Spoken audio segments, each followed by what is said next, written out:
के अरे हाम्रो यो मुगलिनको बाटोमा पहिरो गए गर्छ, यसको समाधान के हुन सक्ला?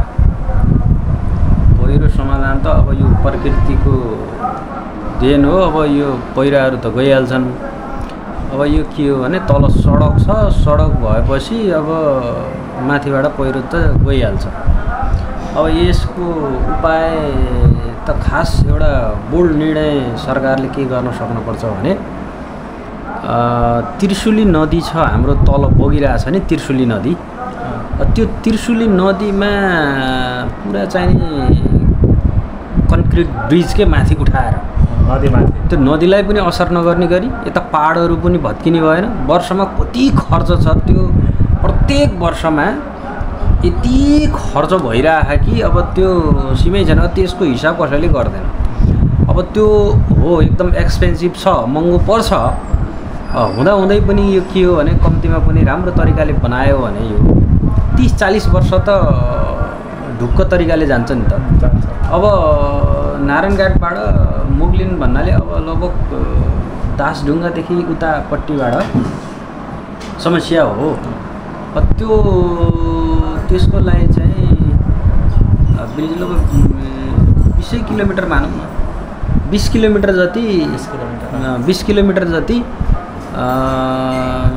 तल चाहिँ त्रिशुली नदीबाट राम्रो तरिकाले चाहिँ नि पिल्लरहरू उठाएर त्यो चाहिँ नि पुलहरू बनाउनुपर्छ। कमसेकम 30 वर्ष 40 वर्ष पछाडिसम्मको ट्राफिकलाई मध्यनजर राख्दै त्यसरी चाहिँ बनाउनुपर्छ। र त्यसलाई खर्च त लाग्छ, अघि नै भनिसकेँ मैले होइन। तर के हो भने ल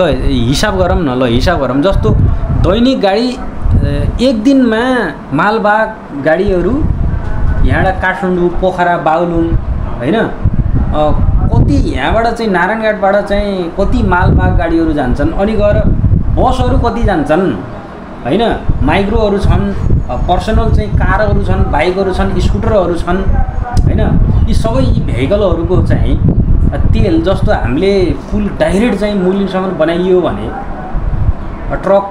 हेभी ट्रक ल 1000 रुपियाँ तेल लायो नारायणघाटबाट मुगलिनलाई लायो भने टेन्टेटिभै ठ्याक्कै कति लाग्छ नि त भएन। तर अनि त्यो लायो भने कम्तीमा पनि बाटो सर्लक्कै हामीले चाहिँ नि ब्रिजबाट हालियो भने त 1000 लाग्छ भने 800 मा त कमसेकम मुगलिनमा त पुग्छ नि त, पुग्दैन? पुगिन्छ। 200 बचत भयो कि भएन?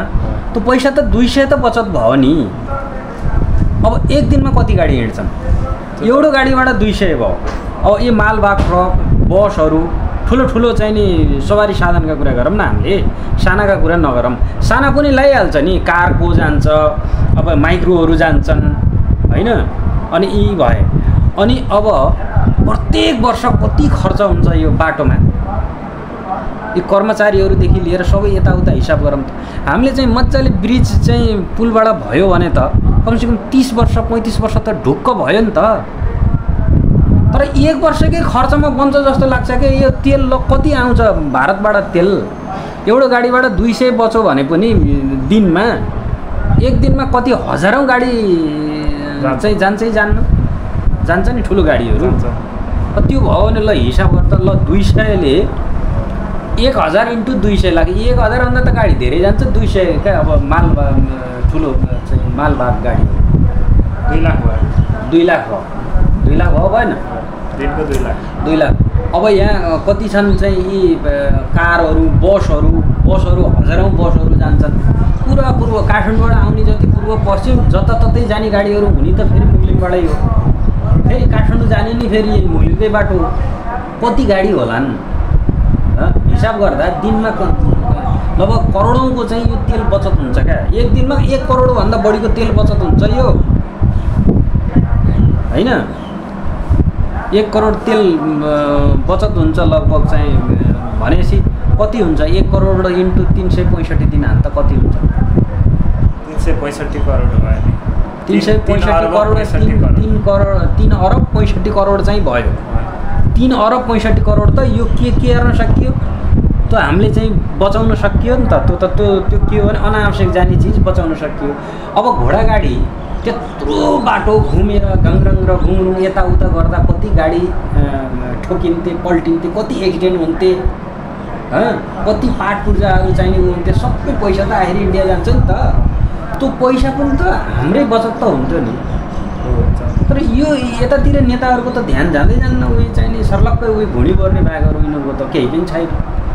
भनेपछि हामीले चाहिँ ल 3.5 अरब चाहिँ त्यही यही भइहाल्यो अब यो पुल बनाउन कति अरब लाग्ला ल हिसाब गरौँ ल कति अरब लाग्ला त एउटा इन्जिनियर पनि भएको नाताले ल भन् त अब यो मुगलिनबाट मानौँ अब चाहिँ दाखढुङ्गासम्म नै ल्याउनु पर्यो भने पनि हैन कति कति उ जाला नारायणघाटको पुल हेरेर भनौँ न नारायणघाटको पुल त्यो त्यही अनुसार हिसाब गरौँ त्यो अनुसार हिसाब गर्न ल इज एप्रोक्सिमेट 1.68 बिलियन भनेपछि यो 500 मिटर हो हैन यो त अझ सिग्नेचर पुल अलि यो अलि एडभान्स खालको नि हो यो त्यो कति ल 1 अर्ब 68 लाख 1 अर्ब 68 लाख ल यो 3 अरब कति भयो थियो है 65 करोड 3 अरब 65 करोड थियो हैन अब यस्तो अब 1 किलोमिटर त यो यतिकै यो तेलबाटै हामीले त्यो बचाउन सक्थ्यो लगभग इन्टु 20 गर्न परेन यसको कस्ट निकाल्नको लागि 33 अरब 33 अरब लाओ 33 अरब त यो त घोडा गाडी जति पनि चाहिँ टुट फुट त्यो टायरहरू फुट्नेदेखि लिएर त्यो एक्स्ट्रा हुन त त्यो बाटोबाट नि फुट्ने कुरा बिग्रिन्छन् तर जति चाहिँ नि एक्सिडेन्टदेखि लिएर मानवीय क्षतिदेखि लिएर धेरै चिज बचत हुन्छ नि त यो प्रत्येक वर्ष अनि फेरि त्यो बाटोलाई कति खर्च हुन्छ त्यो बाटा नि त खर्च त भयो नि त प्रत्येक वर्ष ती पुलहरू हालेको छ अनि फेरि माथिबाट डोजरहरू डेली लगाएको छ यो पैसा पनि त त्यत्तिकै त हुन्न यो त फेरि यो पनि त खर्च त हो त्यस कारणले अब यो बोल्ड डिसिजन चाहिँ सरकारले चाहिँ गर्नुपर्छ जस्तो लाग्छ कि किनभने यो त नेपालकै चाहिँ नि मेरुदण्ड हो नि त नारायणघाट मुगलिन खण्ड भनेको यसलाई त सोच्नु पर्यो 2 पैसा अहिले खर्च भए पनि यसले पछि गएर देशलाई चाहिँ के गर्छ त्यो आर्थिकमा पनि यसले चाहिँ टेवा पुर्याउँछ क्या यो काठमाडौँ मात्रै नभएर पोखरादेखि यता पश्चिम भनौँ न यतातिर जाने अब तमाम जिल्लाहरू छन् अब काठमाडौँका पुरै चाहिँ नि उहरू भए यो मुगलिनको कारण कति दुःख पाए कति मान्छे मरे अब पोहोर साल 2-2टा बसहरू चाहिँ नि उ भए मानवीय क्षतिको हिसाब छ यहाँ छैन नि ओन्ली तेलको मात्रै हिसाब नै गरिस् तैँले मानवीय क्षतिको हिसाब कसले गर्छ कति हुन्छ त्यो सरकारले यो भित्रभित्र गएर चाहिँ यस्ता चिजहरू हिसाब गर्नुपर्छ के दिल्लीमा केजरीवालले चाहिँ नि सबै वृद्धहरूलाई चाहिँ नि मैले स्वास्थ्यमा फ्री गर्छु भन्यो त्यहाँका ठुल्ठुला राजनीतिक दलहरू मै हुँ भन्ने चाहिँ नि पार्टीहरूले के गरे तैँले के गरेर सक्छस् भनेर निकै चाहिँ नि उसलाई हप्काई धप्काई पनि गरे तर ऊ एउटा इन्जिनियर हो नि त हैन तर उसले के गर्यो सबैको साथ समर्थन लियो सपोर्टहरू ल्यायो यताउता इन्जिनियरहरूको ल्यायो अनि उसले के गर्यो अब एउटा ब्रिज बन्दा कति चाहिँ नि भ्रष्टाचार हुन्छ र कति बचाउन सकिन्छ भन्ने उसले चाहिँ नि जरैबाट चाहिँ नि सोच्यो क्या नेता भनेको त जरै सानो चिजबाट सोच्ने हो भने त त्यसै भइहाल्छ नि त्यहाँबाट त्यत्रो पैसा बचत गऱ्यो आखिर त्यहाँ चाहिँ स्वास्थ्यमा उसले चाहिँ निःशुल्क गरायो हैन यस्तै हुन्छन् अब त्यो पुल बन्न पनि अब चाहिँ 33 अरब पैसा त लाग्दैन त्यो अब त्यो यो सिग्नेचर के अरे नारायणघाट गैँडाकोटको चाहिँ त्यो पुल हो सिग्नेचर ब्रिज भनेको छ यस्तै खालको होइन अब जस भए पनि बनाउन त राम्रो बनाउनु पर्यो कमजोर त बनाउनै भएन अब हामीलाई पुरै चाहिँ नि के अरे पुरा चाहिँ त्यो के भन्छ पुरा कोरी बाटी चुलठी जस्तो क्या सिँगारिएर त्यस्तो बनाउन आवश्यकता भएन तर मजबुत चाहिँ बनाउनु पर्यो क्या कमसेकम अहिले बनाएपछि 30-40 वर्ष ढुक्क कमसेकम 30-40 वर्षसम्मको बजेट त त्यहाँ त फेरि खर्च गर्न त परेन 33 अरब त चाहिँ लगानी गर्यो नि सरकारले यस्ता चिजहरूमा किनभने यत्रो चाहिँ घोडागाडी हिँड्ने ठाउँमा त खर्च त गर्न पर्यो नि त नेपालको 1 वर्षको बजेट कति आउँछ 1 वर्षको बजेट त कति खरब छ त्यहाँ छ नि त त्यसबाट चाहिँ केही अंश चाहिँ यसलाई चाहिँ लगानी गरे त भइहाल्यो नि पछि त त्यहाँबाट त आइहाल्छ नि तेलहरू हामीले त वर्षे नै हामीले चाहिँ तेल गर्न खरिदमा त धेरै कम हुने भयो नि त त्यो त चोखो बचो गरे हाम्रो पैसो प्रत्येक वर्ष बच्छ फेरि 1 वर्ष बचेर हामीले 1 वर्षको हिसाबले त हुन्न त्यो बाटा खर्च नि लाएन त्यो गर्नुपर्छ जस्तो लाग्छ म चाहिँ अब यो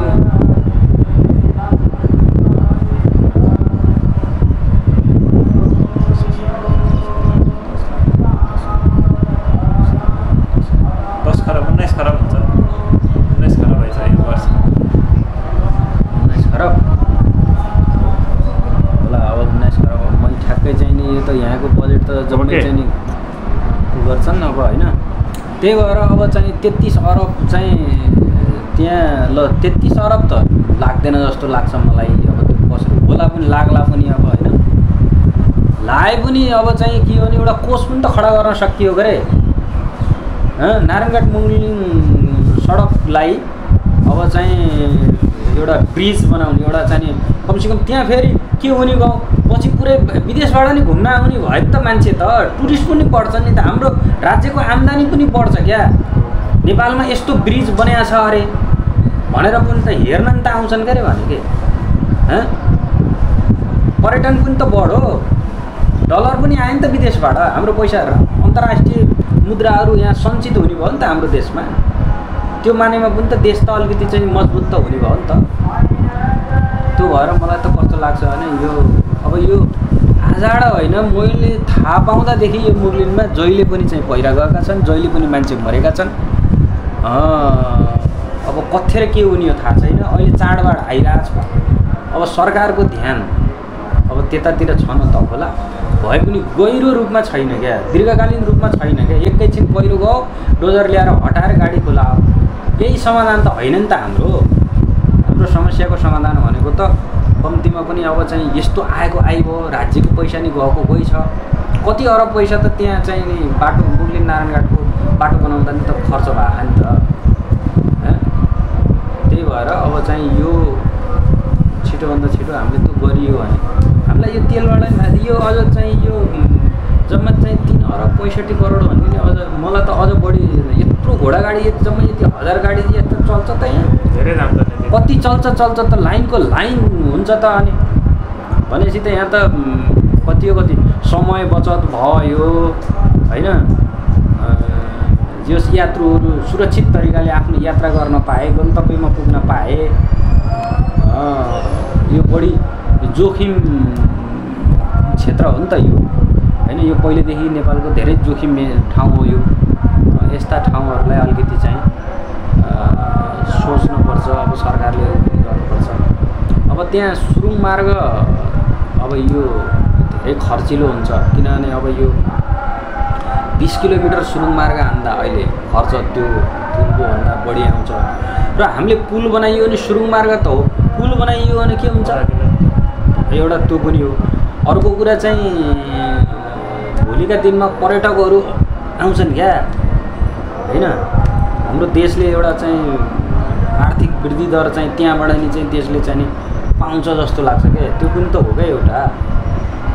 सडक भनेको त चाहिँ एकदम चाहिन्छ अब को आउने अहिले चाडबाडको लागि अब चाहिँ नि विदेशबाट कसै अब छोरा छन् छोरी छन् सबै छन् बिचरा मुगलिनमा पहिरो गएको छ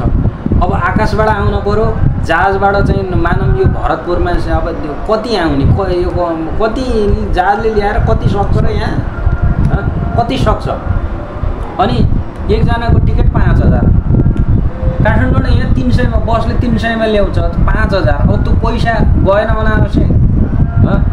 जहाजमा हिँड्ने भनेको त के हो भने एकदम इमर्जेन्सी पर्यो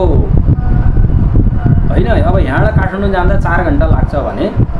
तुरुन्तै चाहिँ नि 2 घन्टा पुग्नु पर्ने स्थिति छ 1-1.5 घन्टामा पुग्नु पर्ने स्थिति भयो भने अब उसलाई चाहिँ हवाई मार्गबाट जान ठिक छ 5000 खर्च गर्नु नि ठिकै होला नभए त अनावश्यक चाहिँ उही अब बिहान आए 2-3 घन्टा को कुरा न हो त्यसमा चाहिँ त्यत्रो 5-5000 रुपियाँ खर्च गरिराख्नुपर्ने आवश्यकता छैन फेरि सबैले खर्च गर्न सक्ने स्थिति पनि होइन त्यो त अब बाहिरका टुरिस्टहरू आउँछन् घुम्न अब चाहिँ यहाँ राष्ट्रिय चितवन राष्ट्रिय निकुञ्ज छ अब यो सौरा यो घुम्नको लागि अब जहाजमा अब आउने कुराहरू कुहिरीहरू आउने कुराहरू अन्तिमको लागि ठिक हो। अब हामी कहिलेकाहीँ असक्त यताउता बसमा भनौँ न आउन नसक्ने, अब यो माइक्रो बसहरूमा आउन नसक्ने